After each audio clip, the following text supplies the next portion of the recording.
Hey, everybody, welcome back. This is a brand new episode of the Light Side Conversations. Today, we are here with Jordan Lowe from Asylum Comics in Marietta, Ohio. That's located at 212 3rd Street, Marietta, Ohio. It's a comic book shop. They've got all kinds of stuff there, comic books, graphic novels, other stuff related to pop culture, posters, toys, many different things. So they are once again at 212 3rd Street, Marietta, Ohio. They're open Tuesday through Saturday from 11 to 7. And correct me if any of these are wrong. And they're closed Sunday and Monday. Sound good so far? That's all correct. All right. Well, my channel here, the Light Side Conversations, we talk a lot about comic books and stuff like that. How I started this channel was reacting to TV and movie trailers for Marvel movies coming out, DC, Star Wars, all that kind of stuff.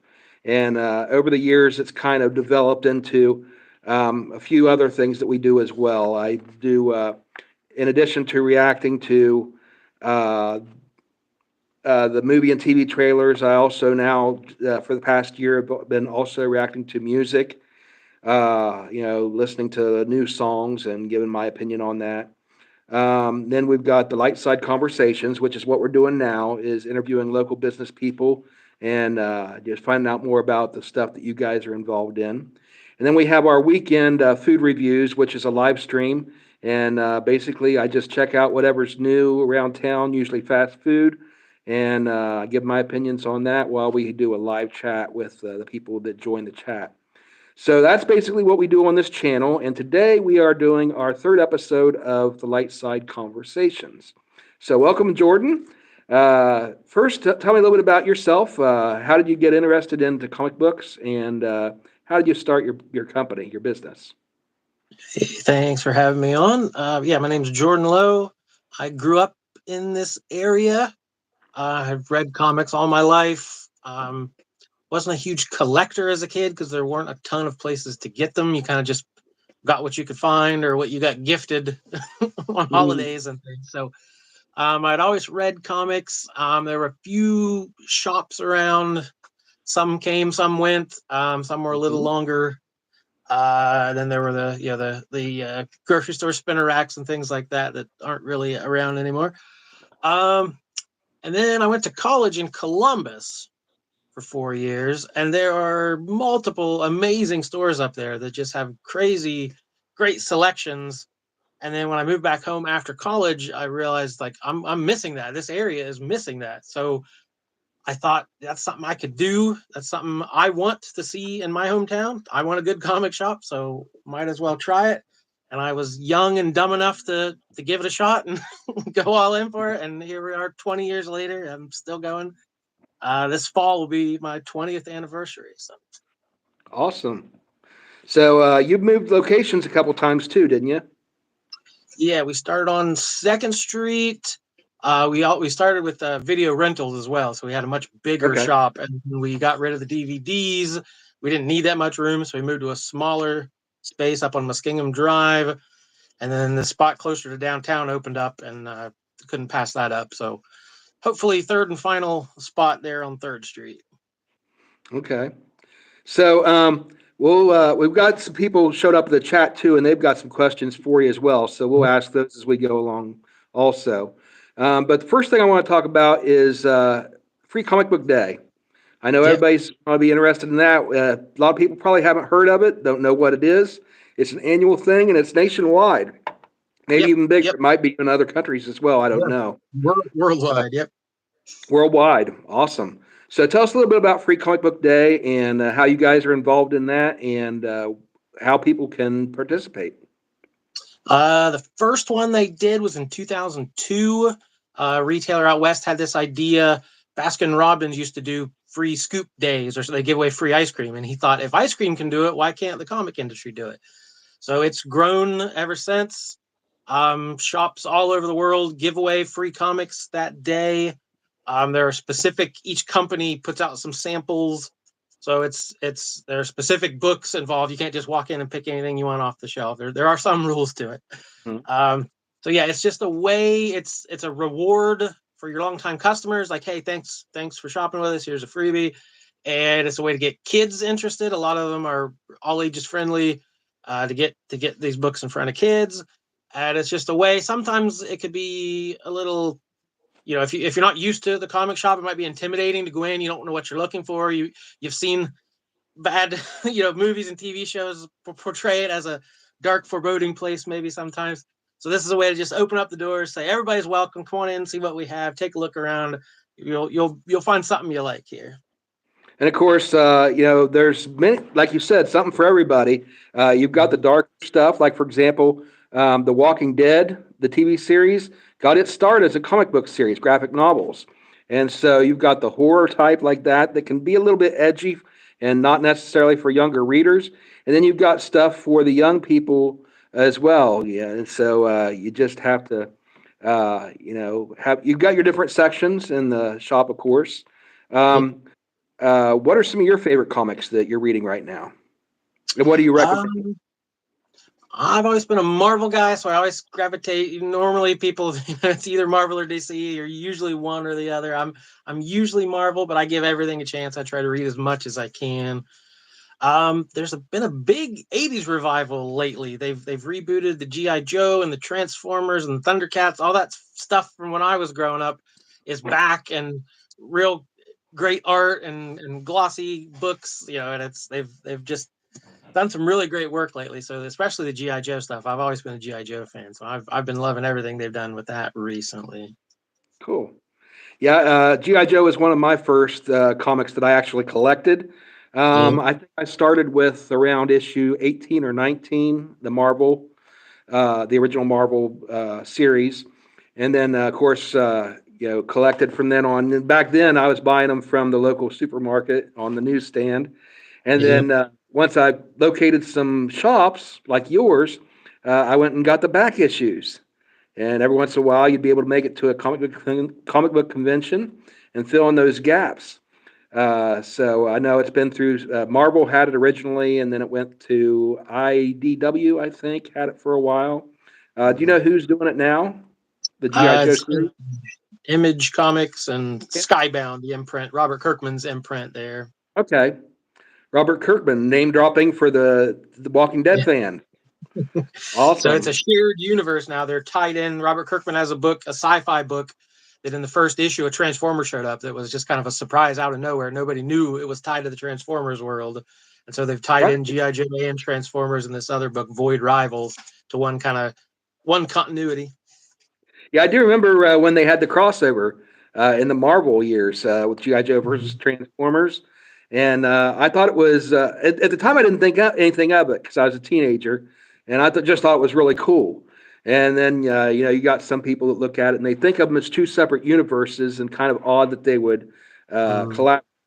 But I remember it being a decent series back then. Of course, I was a kid, so my my taste might be a little bit different these days if I went back and watched it now or read it now. But what are some of the comics that you got started with? What were your first comics that you read? Yeah, probably GI Joe was one of the first because I had the toys and I watched the cartoons. I was seeing that on the comic page where it was a little more realistic. It wasn't the lasers firing, but it was Yeah, actual rifles and things. So the comic felt a lot more grown up. So as a kid, you're looking at that and you're like, wow, this is amazing. yeah, That it was pretty much X-Men stuff. It was the '90s, so X-Men had taken over the world. So I was a big X-Men guy. I always followed Spider-Man or Batman, some of the main ones. Then as you grow up, you get into the Vertigo books, the Swamp Things and Sandman, and the more mature titles. So yeah, it's I try to sample a little bit of everything. I said as an '80s kid, that's again what I gravitate toward. I like those Marvel runs from the '80s, the Thor run, the Spider-Man run, but anything from the '80s, I'm gonna try to collect hmm and read as much as I can. that's awesome. Okay, along those same lines, you mentioned that you were a Marvel kid.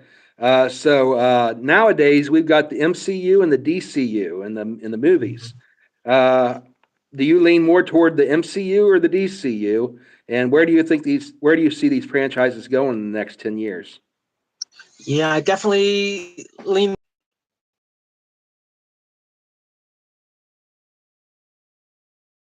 DC's never quite gotten it right. It feels like they've taken a few missteps where Marvel kind of hit the ground running.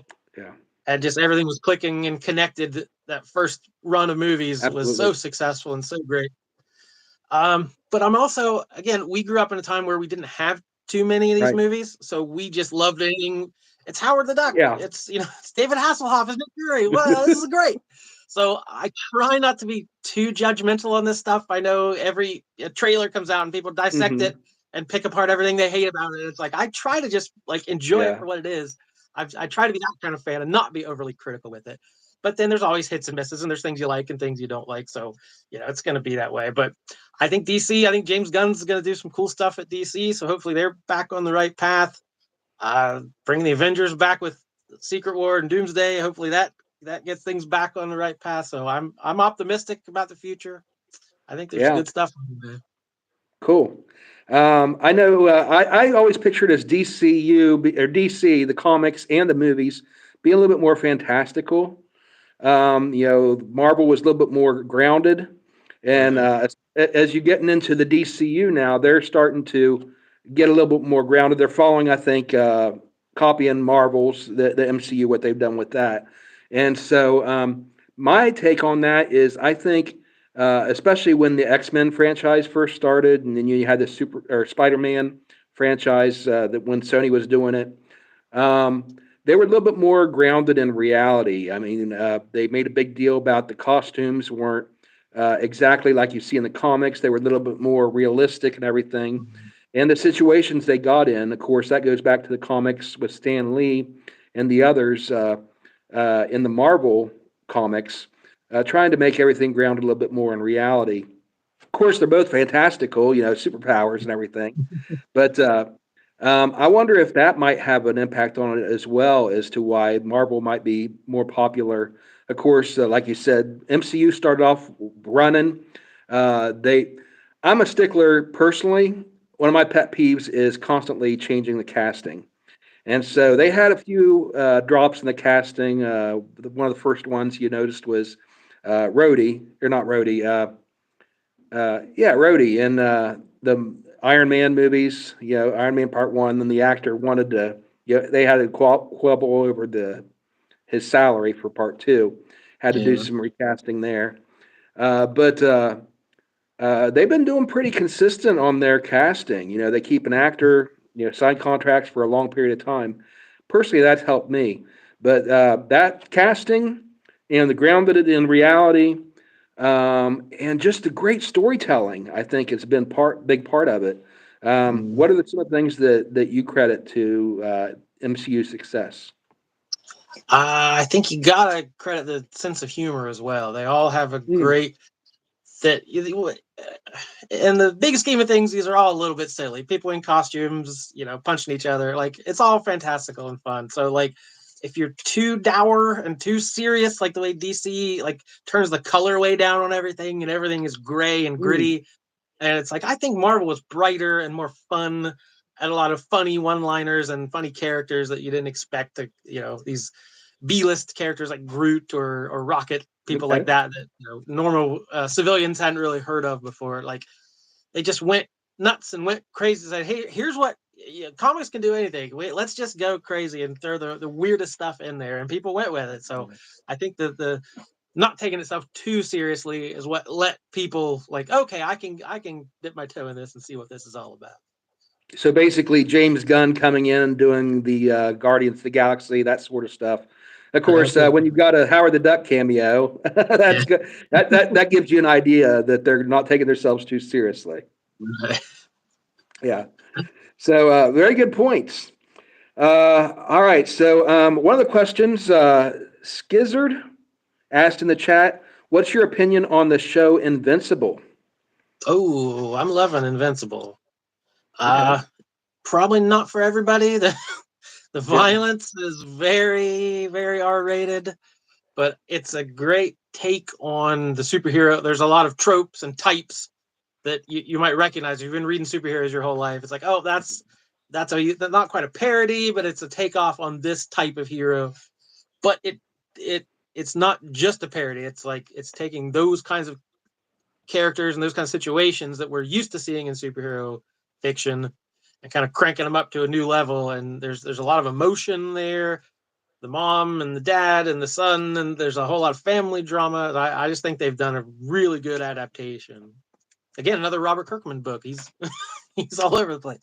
Oh, I didn't I guess I did know that Kirkman did that, and I forgot it. Yeah, I watched the first season, a couple episodes out of it, and I enjoyed it, but I didn't stick with it. Mm. But yeah, it was very parody centered.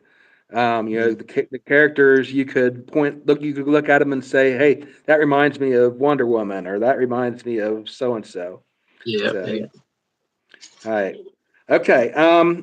Well, let's talk about Free Comic Book Day coming up. It is Saturday, May the 3rd, and it's the first Saturday of May every year. And of course, this year it falls on May 3rd. What are you guys doing for Free Comic Book Day at We at Asylum? Asylum, we are doing 3 free comics per person. So anybody who shows up, no purchase necessary, no strings attached. We've got a couple tables out front of the ones you can pick from, so you can take 3. Then we're doing a charity canned food drive. So for every non-perishable food or $1 donation, you can get another free comic. So you can donate some things to a good cause and get a few extra books. And then we've got some activities. Hopefully, if the weather stays right, we've got some things you can do outside with the kids. We'll have a sale. We'll have some discounts on merchandise. So you can just come spend a little time hanging out at the comic shop. And I kind of got away from comics over the past year. Just didn't have a lot of funds and not a lot of time for reading with everything going on in my life. And so I'm going to have to get caught up. So I'm going to stop by and I'll be definitely looking through your back issues to get caught up on what I missed over the past year. But you've got discounts on your back issues.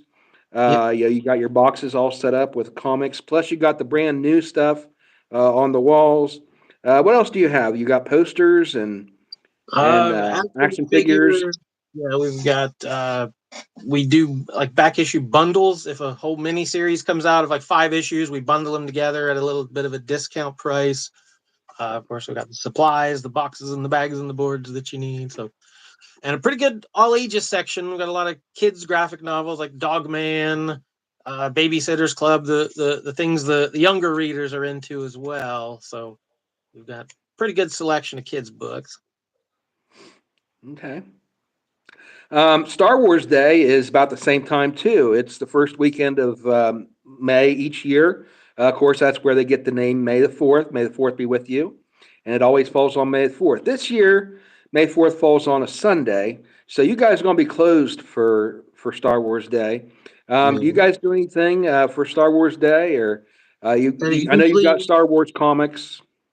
yeah, there's always a lot of Star Wars stuff out. But yeah, it just usually falls so close to Free Comic Day, but just kind of all wraps up into one thing. So Right.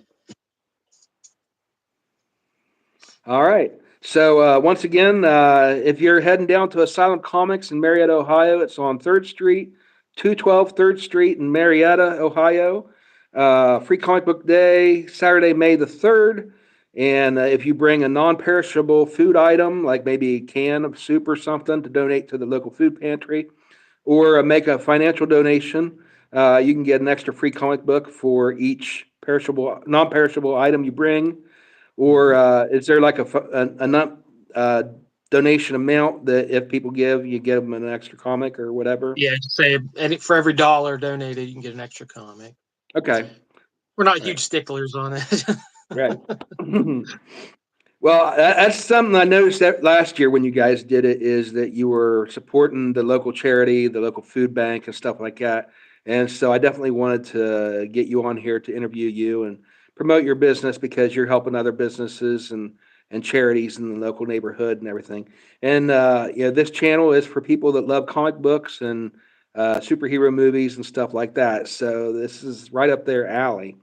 So if you don't live in the area, find your local comic book shop and find out what they're doing for Free Comic Book Day as well. Because this is Jordan saying it's not just nationwide, but it's all around the world. So look up on the internet, find out where there's a shop close by, and check them out. Yeah, I was also freecomicbookday.com has a store locator, so okay. you can. It has There you previews of go. all the books, and it helps you plan your day, and you can type in your zip code, and it'll find a shop near you. All right, freecomicbookday.com. Check it out.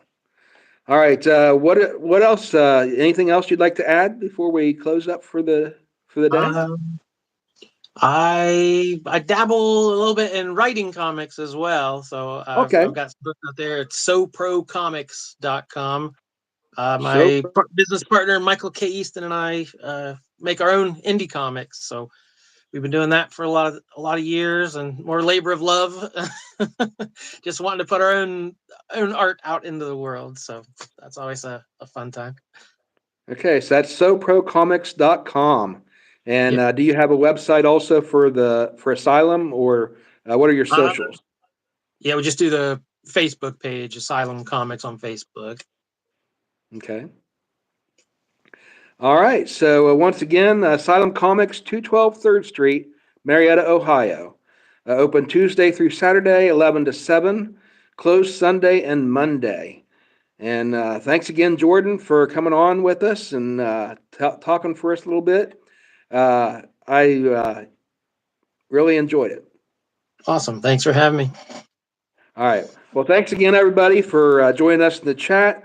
Once again, this is the Light Side channel. If you want to check out some more of the content we've got on here, we do the Light Side Conversations, which is what tonight's episode is. It's typically a live stream where I interview local business people of interest and kind of get some information out to you guys about stuff that you might be interested in. We also do the Light Side Reaction Reviews, where I talk about movie trailers and react to those TV trailers. Music reactions, where we do the same thing with music. And so get in your requests for those. Random reactions for stuff that just doesn't fall into any of those categories. And then finally, on Sunday afternoons around 2 p.m., we have our live stream for our food reviews. Excuse me. Our food reviews and talk in the chat. So if you enjoyed this episode, hit the like button, comment down below, and be sure to check out or subscribe to the channel too as well. Turn on notifications, and you'll know when we add new content. But once again, check out Jordan's information. That's soprocomics.com, or look up the Asylum Comics Facebook page to get more information. And if you're looking for a place to celebrate Free Comic Book Day on May the 3rd this year, go to freecomicbookday.com and find a comic book shop near you. Once again, thanks, Jordan, for joining us, and we'll see everybody next time on the light side. Bye, everybody.